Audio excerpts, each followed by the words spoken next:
Welcome to the online session conducted by Sriram Dandekar on behalf of Navakokon Education Society's DBJ College, Chiplun.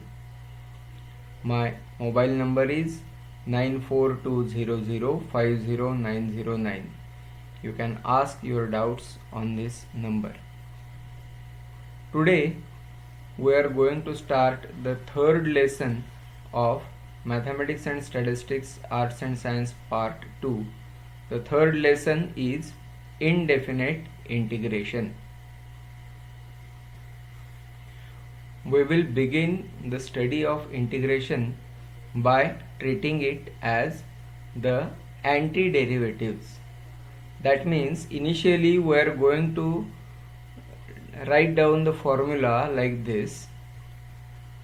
If derivative of some function, say fx, with respect to x is other function gx, then integration of this other function gx dx is fx. Now observe here one thing, one example I will take. What is derivative of x square? The derivative of x square is twice x with respect to x. What is the derivative of x square plus 7? The answer is certainly derivative of x square is 2x and derivative of 7 being constant is 0. Again, derivative of x square minus under root 14. Again here derivative of x square is 2x and minus root 14 is a constant, its derivative is 0. Observe here in all these three examples the derivatives are 2x. According to this definition, from this we get integration 2x dx is equal to x square. From this we get integration 2x dx is equal to x square plus 7, and from this we get integration 2x dx is equal to x square minus root 14. This should not happen. For the same function the integration is different, the difference is of constant. To adjust this constant, we take the formula as integration gx dx is equal to fx plus c. Fx plus c is the formula for integration. Hence, we define this formula as if derivative of fx is gx, then integration of gx is fx plus c. Let us develop a formula list for integration using the formulae of derivative. We know that derivative of x is equal to 1, and therefore integration of 1 with respect to x, integration 1 dx, or simply I can write integration dx is equal to x plus c. This is the formula number 1 we are going to remember. Second, we know that derivative of x square is twice x, and therefore derivative of x square upon 2, this upon 2 is constant, take it outside, so it is equal to half derivative of x square, it is half into 2x, it is equal to x, and from this we get the formula integration of x dx is equal to x square by 2 plus c. Observe here, the derivative of x square by 2 is x, and therefore integration of x is x square by 2 plus c. Third formula, let us generalize this. The derivative of x raised to n plus 1 divided by n plus 1, where I am considering n not equal to minus 1, is equal to the 1 upon n plus 1 is constant outside of the derivative. Now derivative of x raised to n plus 1 is n plus 1 times x raised to n plus 1 minus 1, that is x raised to n. This is equal to x raised to n. From this we get the formula integration x raised to n dx is equal to it is equal to x raised to n plus 1 upon n plus 1 plus c, provided n not equal to minus 1. What if n equal to minus 1? That means in that case I want integration x raised to minus 1 dx. X raised to minus 1 dx. It is equal to integration 1 upon x dx. Now tell me, 1 upon x is derivative of which function? Yes, you are right. 1 upon x is derivative of the function log x. But one thing is notable over here. The log x, this function exists only when x is positive, non-negative. X is non-negative, and therefore I am going to write here mod integration 1 upon x dx is equal to log of mod x plus c. Let us take the next formula. We know that derivative of root x is 1 upon 2 root x. Take this 2 on this side. That means derivative of 2 root x is 1 upon root x. From this we get the formula integration of 1 upon root x dx is equal to 2 root x plus c. Please remember that this formula is consequence of the third formula x raised to n plus 1 upon n plus 1. This formula x raised to n plus 1 upon n plus 1 or x raised to n, here n can be any real number other than minus 1, also other than 0, because if n equal to 0 it becomes 1, and we get x raised to 0 plus 1 upon 1. That means for x equal to n equal to 0 also it is coming true.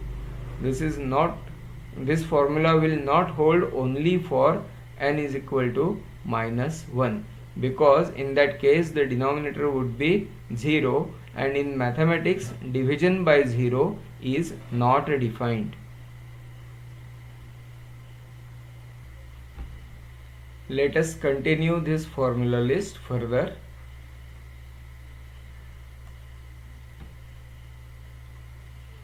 We know that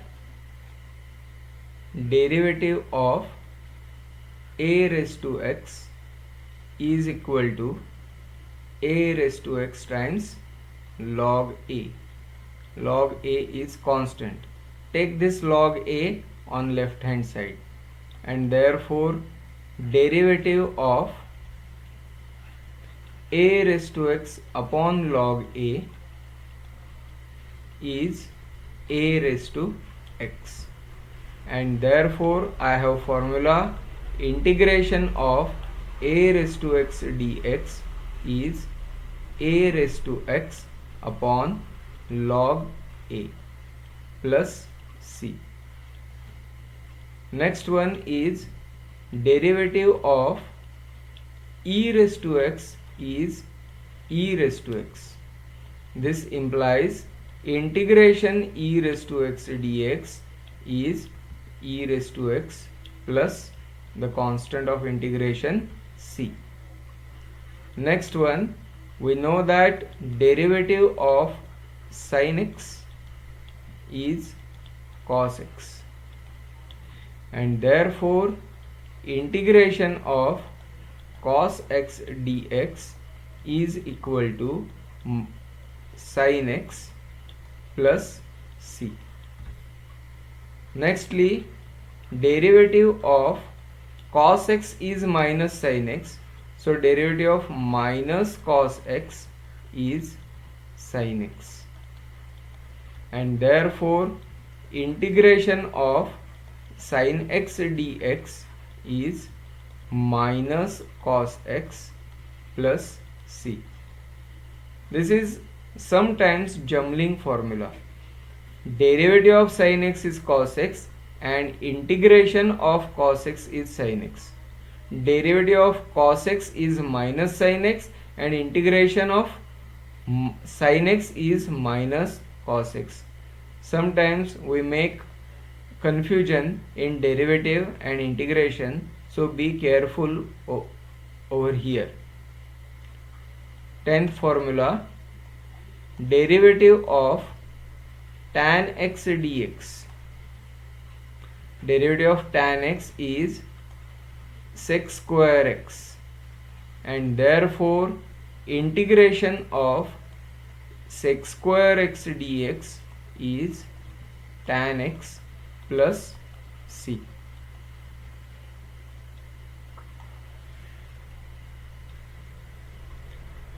The next trigonometric formula we have is derivative of cot x is minus cosec square x. Take negative on that side, and from that we get the formula integration cosec square x dx is equal to minus cot x plus c. Next one is, we know that derivative of sec x is sec x plus tan x. This implies integration of sec x into tan x. I made a mistake here. I should correct. The derivative of sec x tan x is sec x into tan x, not sec x plus tan x. It is sec x into tan x, and therefore integration of sec x into tan x dx is sec x plus c. The 13th formula is derivative of cosec x is minus cosec x into cot x. So I am directly writing here, this implies integration of cosec x into cot x dx is minus cosec x plus c. Next one, derivative of sin inverse x is 1 upon under root 1 minus x square. This implies integration of dx upon under root 1 minus x square is sin inverse x plus c. We know that derivative of cos inverse x is minus 1 upon under root 1 minus x square, and therefore here I can write this as minus cos inverse x plus c.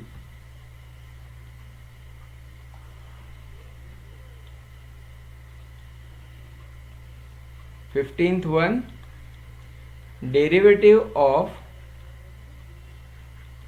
tan inverse x is 1 upon 1 plus x square, and therefore integration of dx upon 1 plus x square is equal to tan inverse x plus c, or it is minus cot inverse x plus c. Next one, derivative of sec inverse x is 1 upon x under root x square minus 1.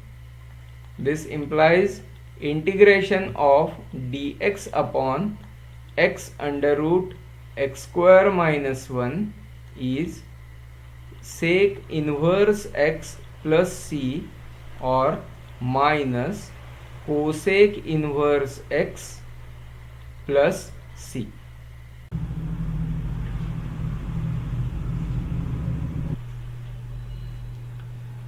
We know that if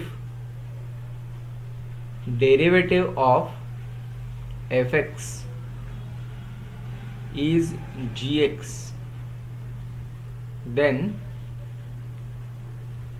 derivative of f of ax plus b is g of ax plus b into derivative of ax plus b using chain rule.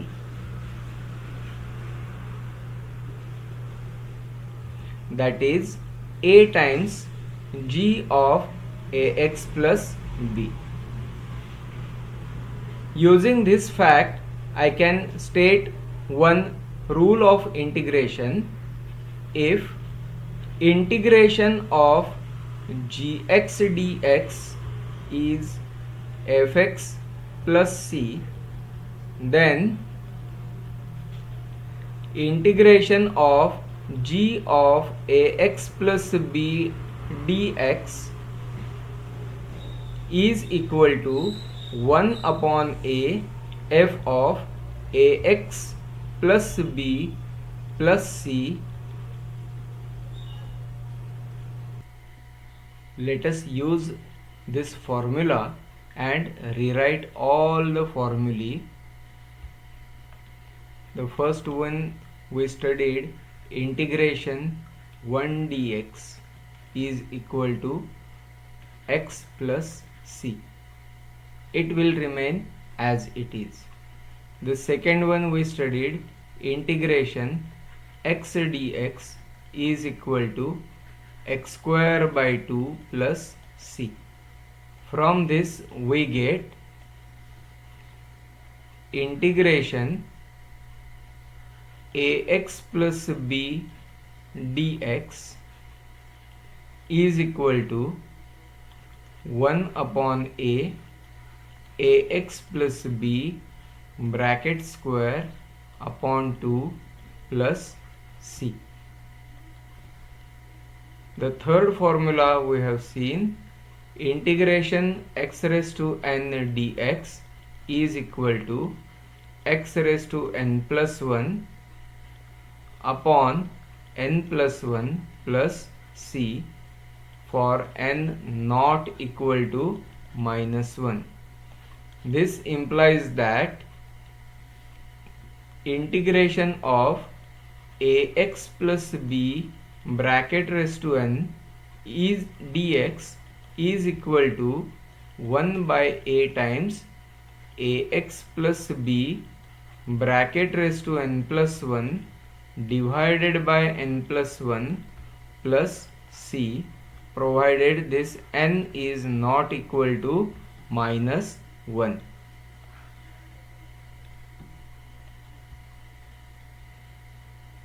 Fourth formula is integration of 1 upon root x dx is equal to 2 root x plus c. This implies that integration of dx upon under root ax plus b is 1 by a into 2 root ax plus b plus c. Next formula is integration dx upon x is equal to log mod x plus c.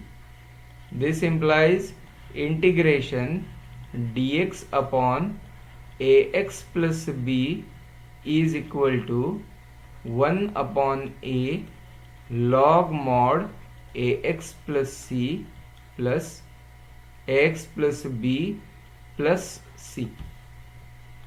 Next formula we studied, integration of a raised to x dx is a raised to x upon log a plus c. This implies integration a raised to px plus q dx is equal to 1 upon p a raised to px plus q upon log a plus c. Just remember that everywhere you are dividing the integral by the coefficient of x. The coefficient of x in the previous for all formulae were a, and here the coefficient of x is p. This is the change we are noting.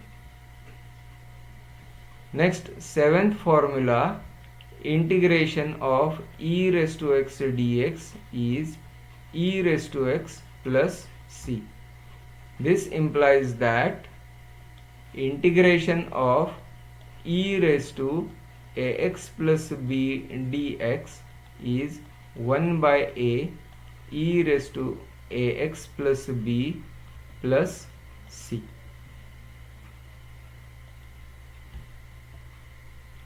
Next formula we have seen is integration cos x dx is equal to sin x plus c.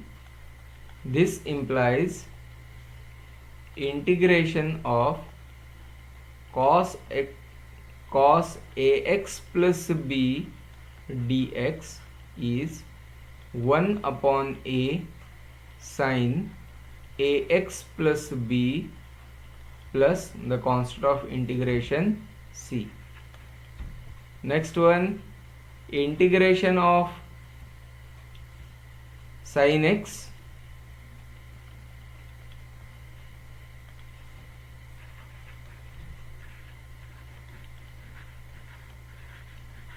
is minus cos x plus c. This implies integration of sin ax plus b dx is equal to minus 1 upon a cos ax plus b plus c. Next one, integration of sec square x dx is equal to tan x plus c. Therefore, integration of sec square ax plus b dx is 1 by a tan ax plus b plus c. Next one, integration of cosec square x dx is minus cot x plus c, and therefore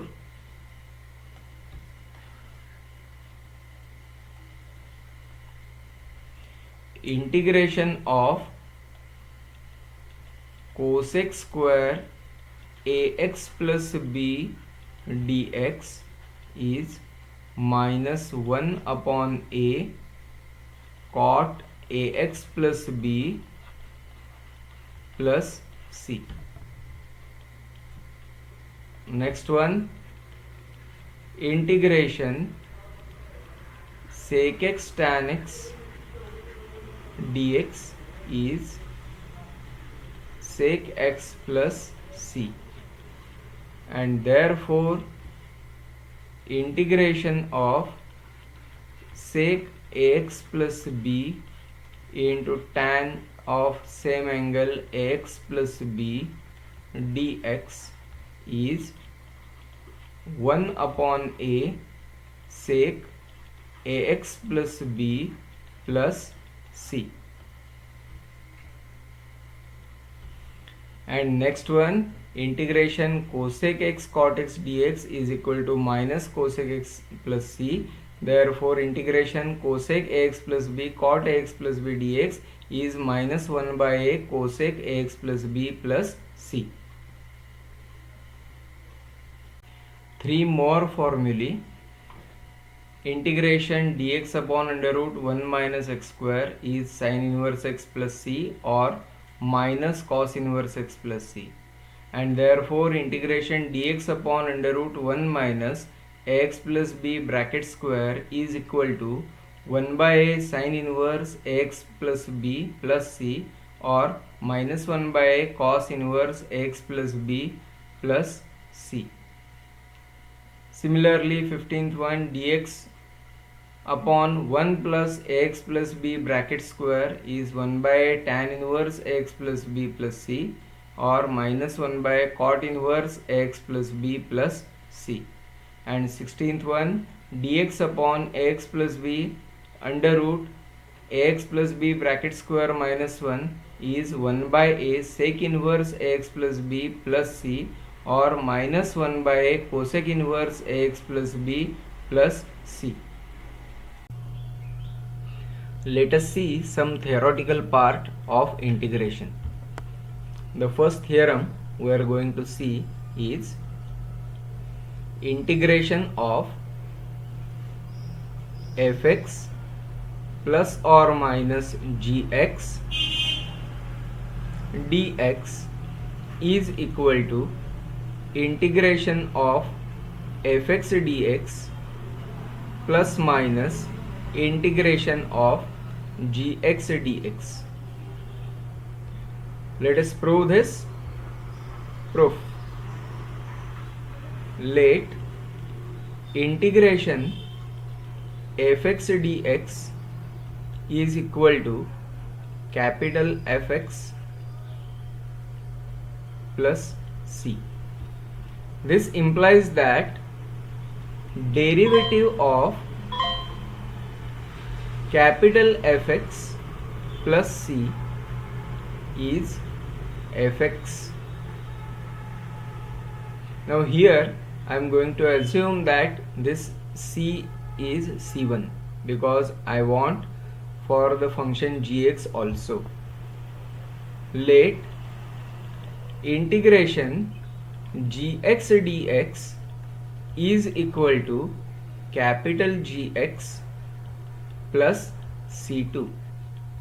This implies derivative of capital Gx plus c2 is equal to small gx. Now let us see derivative of capital Fx plus c1 plus or minus capital Gx plus c2.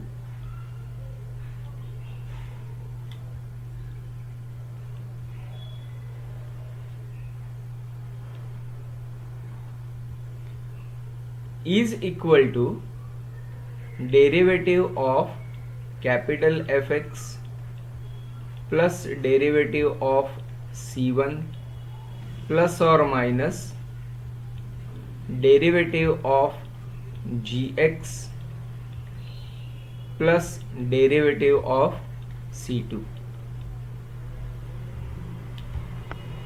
Now we have seen here derivative of capital Fx plus C1 is small fx. So here I am going to write small fx plus or minus small case gx. Now observe here, if derivative of one function is other, then by definition of integration, the integration of this other function has to be this original function, and therefore by definition integration of fx plus or minus gx dx is equal to fx plus c1 plus or minus gx plus c2. But we know that capital Fx plus c1 is integration fx and capital Gx plus c2 is integration gx. I am going to call this as number 1 and this as number 2. Let us use these 1 and 2 and we can write this is equal to integration small case fx dx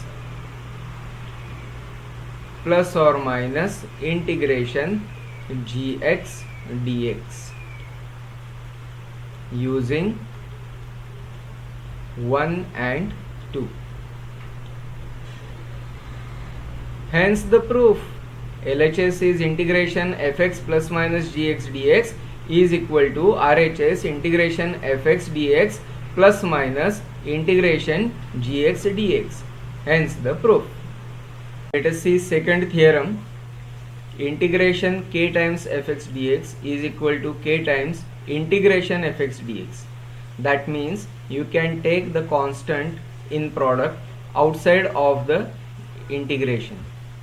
For this proof, again assume integration small case fx dx is equal to capital case fx plus c. This implies that derivative of capital Fx plus c is in small case fx. Now derivative of constant into capital Fx plus c is equal to, now we know that derivative of k fx is equal to k times derivative of fx. This is we know already. Using this fact over here, we get k times derivative of fx plus c. But derivative of fx plus c is small case fx. So this is equal to k times small fx. And therefore, by definition of integration of k times fx dx is equal to, remember that if derivative of one function is other, then integration of this other function is the first one, k times capital Fx plus c. But capital Fx plus c is nothing but integration fx dx. So k times integration fx dx. Hence the proof k times integration k times fx dx is equal to k times integration fx dx. You can take the constant k outside of this integration. The third theorem is combination of these two theorems. Integration of constant 1 times fx plus or minus constant 2 times gx dx is equal to constant 1 times integration fx dx plus or minus constant 2 times integration gx dx. For this proof we need the combination of first two theorems. We are going to prove on exactly the same lines. Let integration fx dx is equal to capital Fx plus c1 and integration gx dx is equal to capital Gx plus c2. This implies that derivative of capital Fx plus c1 is equal to small case fx and derivative of capital Gx plus c2 is equal to small case gx. Now derivative of constant 1 into capital Fx plus c1 plus or minus constant 2 into derivative of capital Gx plus c2 is equal to, now using the fact that derivative of u plus minus v is du by dx plus minus dv by dx. So this is equal to d by dx of k1 into fx plus c1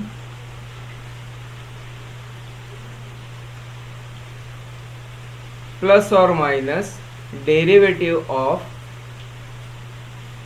k2 into gx plus c2. This is equal to k1 times derivative of fx plus c1. I made a mistake here. Here it should be capital Fx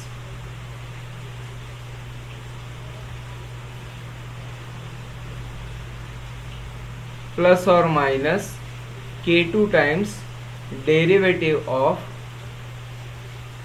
gx plus c2. Here we have taken the constants outside of the integration. This is equal to constant 1 times derivative of capital Fx plus c1. We have assumed that it is small fx, so here it is small fx plus minus k2 times gx. I am going to call this as number 2 and these two equations as number 1. Here using 2.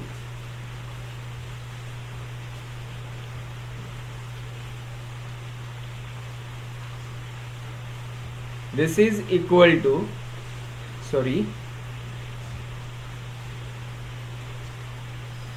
now derivative of first function is this second, and therefore by definition integration of this second function is first. By definition integration of k1 fx plus or minus k2 gx dx is equal to k1 times capital Fx plus C1 plus or minus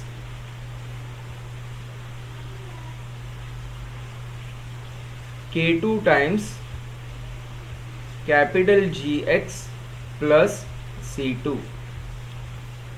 This is equal to, now K1 times capital Fx plus C1. Capital Fx plus C1 is integration small fx, and capital Gx plus C2 is integration small gx. We are going to use it here. K1 times small fx plus or minus K2 times small gx. Hence the proof. Therefore, integration K1 fx plus or minus K2 gx dx is equal to K1. I made a mistake here again. This capital Fx plus C1 is integration Fx dx, and K2 derivative of, capital Gx plus C2 is integration Gx dx. So K1 integration Fx dx plus or minus K2 integration Gx dx. Hence the proof.